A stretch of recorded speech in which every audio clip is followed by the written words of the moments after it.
Ma'am, are you asking the king name? I'm asking Nizam was under अच्छा Mughals, ठीक है, you guys had answered, fine. Okay.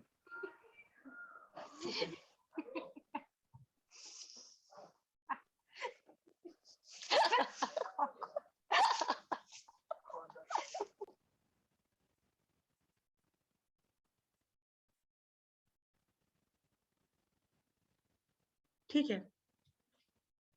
ये हो गई आपकी फर्स्ट कर्नाटिक वॉर। ठीक है, आपस में इन लोग का लड़ाई हुआ कहाँ पे, यूरोप में। उसकी वजह से जो ईस्ट इंडिया कंपनी थी उसने फ्रेंच की शिप को आग लगा दी। फ्रेंच वालों ने अटैक कर दिया इंग्लैंड ईस्ट इंडिया कंपनी, मतलब वही मद्रास के रीजन पे। ये लोग भाग के गए कर्नाटक के पास, कर्नाटक नवाब के पास, बोले आप हमारी हेल्प करो। कर्नाटक नवाब ने अपनी आर्मी दे दी, आर्मी को फ्रेंच वालों ने हरा दिया। और it was a eye opener for everybody कि भाई कितना आसानी से आप इसको हरा सकते हो। बाकी जितनी भी चीजें हैं यही आपका समरी है, you can read it from your spectrum और एनी सोर्स, आपको सेम चीज ही मिलने वाली है। ओके ठीक है। अच्छा, इन लोग के बीच में आपका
ओके सो ये आपका था फर्स्ट कर्नाटिक वॉर। ठीक है, जो आपका सेकंड कर्नाटिक वॉर होगा उसका कहानी है that is again a very different कहानी।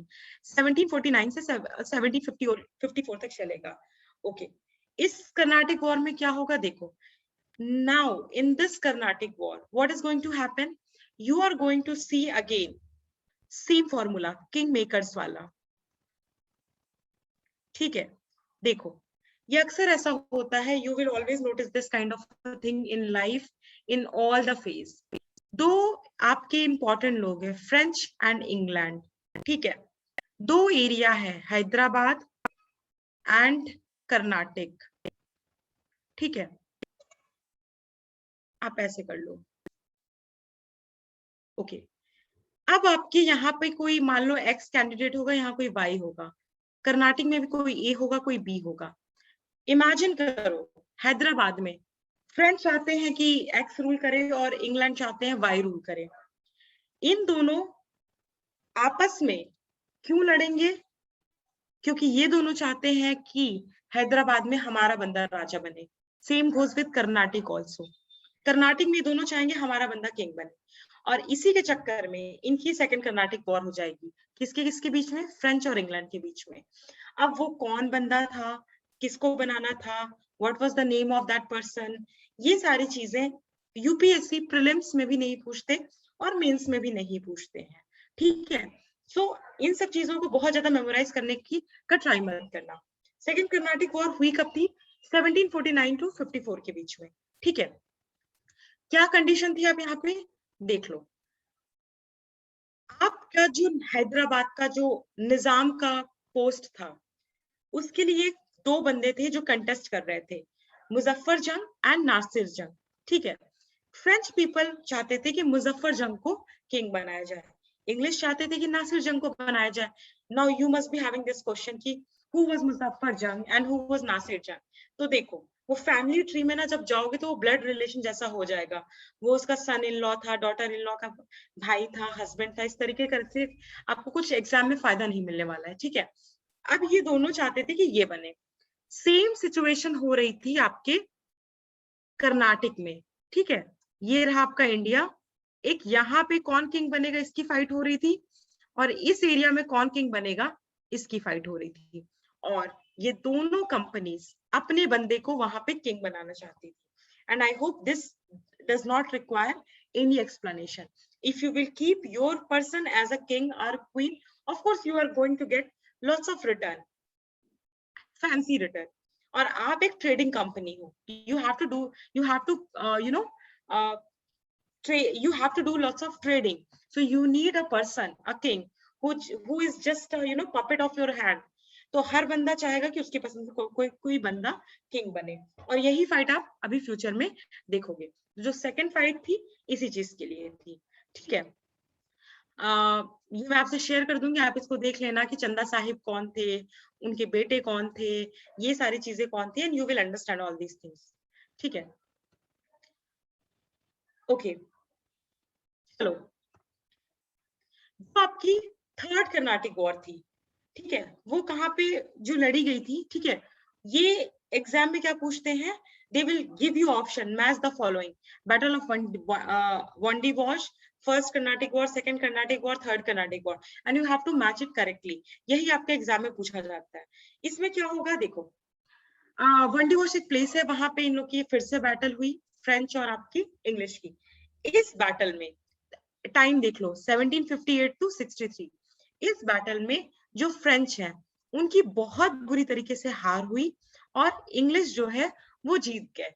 और इसके बाद से इट वाज वेरी क्लियर कि in India who is going to rule, ठीक है। और इसके बाद फिर इंग्लिश ने कभी मुड़ के नहीं देखा। आप देखोगे बंगाल, ठीक है, हैदराबाद, अवध, मराठा, मैसूर, अफगान, सिख, करते करते पूरा इंडिया 1831 तक पूरा इंडिया इनके हाथ में हो जाएगा। And you can just check it, 1758 से 1831, ऑलमोस्ट आप कह सकते हो 70 to 80 years में English east India company, which was just a normal company just like Amazon, Flipkart, and this company is going to capture the whole India, not only in terms of trading monopoly, but in terms of administration and political administration, और वो बाद में फिर transfer हो जाएगा crown rule के। सो ये सारी चीजें होंगी, ठीक है। So this was all about your first, second and third Carnatic war. Okay, इससे ज्यादा आपको प्रीलिम्स में कुछ नहीं पूछेगा, मेंस का मैंने आपको बता दिया है, ठीक है। ओके, अच्छा, सिग्निफिकेंस का क्या है, देखो, these are few lines, you can read it as well, और आप अभी भी समझ लो। देखो, ये बात तो बहुत ही क्लियर है, whether it is about French और ईस्ट इंडिया, ठीक है, इनकी जो अपनी आर्मी होगी, definitely there will be 30 to 40% of French people and 30 to 40% of English people. What about rest 60 to 70%? ये तो आपके इंडियंस ही होंगे, इधर भी आपके इंडियंस ही होंगे, राइट। और ये सब लोग फाइट किससे करेंगे, किसी इंडियन से। और हर बार फाइट में 90% क्या होता था, या तो फ्रेंच जीतती थी या इंग्लैंड जीतती थी। And after third battle of third Carnatic war English ही हमेशा जीतती थी। तो इट वाज वेरी क्लियर कि जो ये इंग्लिश ईस्ट इंडिया कंपनी है और European companies, they are military wise very strong, and जब भी इंडिया की इनसे फाइट होगी यही जीतेंगे। जैसे कि आज भी कहीं ना कहीं we are having this kind of we are afraid if we have to conduct a war with China, we are little bit afraid, क्या पता चाइना हमसे जीत जाए, क्या पता, क्या ज्यादातर चांसेस है कि वो हमसे जीत सकते हैं। But when it comes to Bangladesh, Pakistan, हमें पता है वो हमसे क्या ही जीतेंगे, ठीक है। तो वैसी ही बात है, पता था इंडियंस को कि कहीं ना कहीं दे वर वेरी स्ट्रॉन्ग। इनको सिर्फ दो ही, चाहे वो इंग्लैंड हो चाहे वो फ्रेंच हो, French were having very good relationship with Mysore people, तो अभी उनको हटा दो।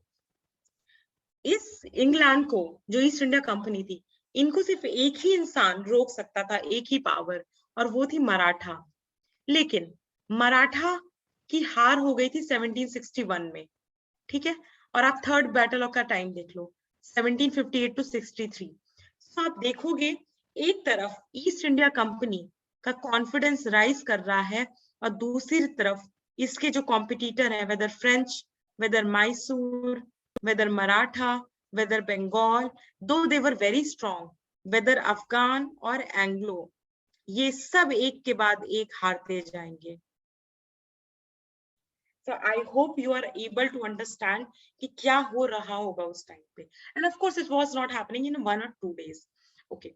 So ये था आपका how England, मतलब आपका यहाँ पे आज ये टॉपिक कंक्लूड होता है कि how East India Company और Britisher they were able to have monopoly in India as compared to other European countries. ठीक है.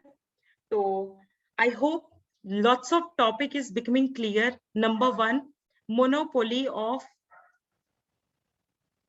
English East India Company. ठीक है. एक कंपनी की मोनोपोली इंडिया में वो कैसे पता चलती है? 1600 के जो आपका चार्टर एक्ट था, जो क्वीन एलिजाबेथ का आपका चार्टर बना था.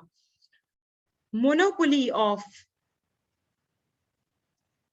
ब्रिटेन इन इंडिया, ये भाई, this is something which actually East India Company earned. This is not something which they got in gift. कैसे? कोई भी कंपनी टिक नहीं पाई और इनफैक्ट इंडियंस भी टिक नहीं पाए थे इनके सामने. So यहाँ से you can get lots of question and it's not that difficult. अगर आप now I will be 1815.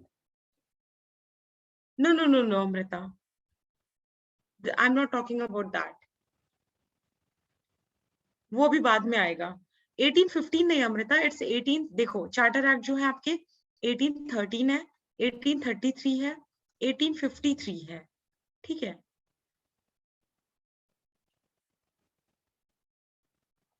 और ये सारी चीजें आपकी बहुत बाद में आएंगी. अभी हम कहाँ पर हैं? 1758 में. ठीक है. ओके. सो यहां तक आप लोग मुझे बताओ, अब कोई डाउट है when it comes to understanding this fact कि यूरोपियन क्यों सक्सेसफुल थे इंडिया में as compared to other counterparts, as compared to others people, and why only East India Company, not other companies. ये सारी चीजें क्लियर हैं?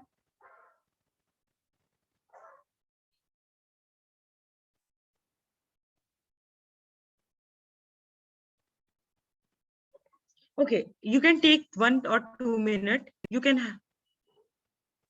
reason for first war is not clear. Okay, reason for first war was very simple. The war of succession in Austria. कि कौन king बनेगा, and they both wanted their own people.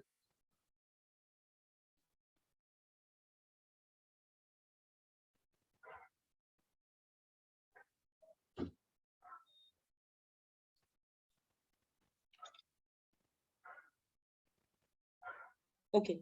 So first, second, third तीनों और clear है? किसी को कोई doubt है तो आप बता दो.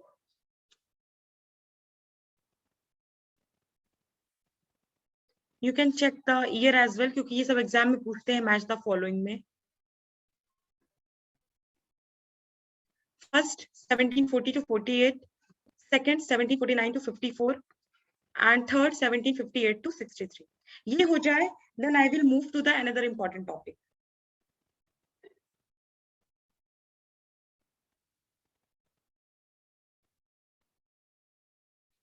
अच्छा, थर्ड वॉर क्यों स्टार्ट हुई, इसमें कोई डाउट है किसी को?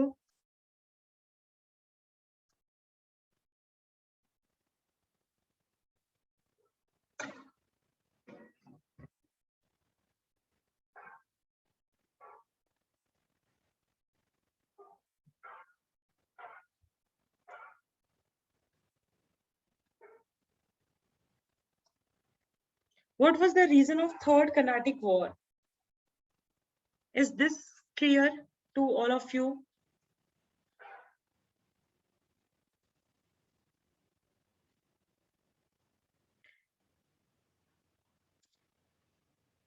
Okay, see. So how you're going to study all these Carnatic War? You have to remember the years. वो बहुत important है. Because exam में पूछ लेते हैं if you are giving PCS examination. Prelims के लिए बैटल कहाँ पे हुई वो इम्पोर्टेंट है, ठीक है। मेंस के लिए ईयर भी अगर आपको नहीं याद रहता कोई फर्क नहीं पड़ता, बट आपको ये पता होना चाहिए वॉर हो क्यों रही है, कॉन्सिक्वेंसेस क्या है, और आप एक ना अपना माइंड मैप बनाते हुए आप इसको कर सकते हो, ठीक है। आप एक पेज में आप अपना एक एक वॉर कंप्लीट कर सकते हो, ठीक है। रीजन क्या था आप यहाँ पे लिख सकते हो, ईयर, ठीक है, 1740 से 48, ठीक है, फर्स्ट कर्नाटिक वॉर, ठीक है। आप यहाँ पे देख सकते हो कॉन्सिक्वेंसेस क्या थे, रीजन एक लाइन में बस आप लोग लिख लो, आपका हो गया, बहुत ज्यादा करने की जरूरत नहीं है, ठीक है। ओके, ये चीज हो गई। अब हम बात करते हैं सेकंड टॉपिक, वही क्यों सक्सेस थे क्यों फेल थे। सिंपल सी बात है आपका कि एज वी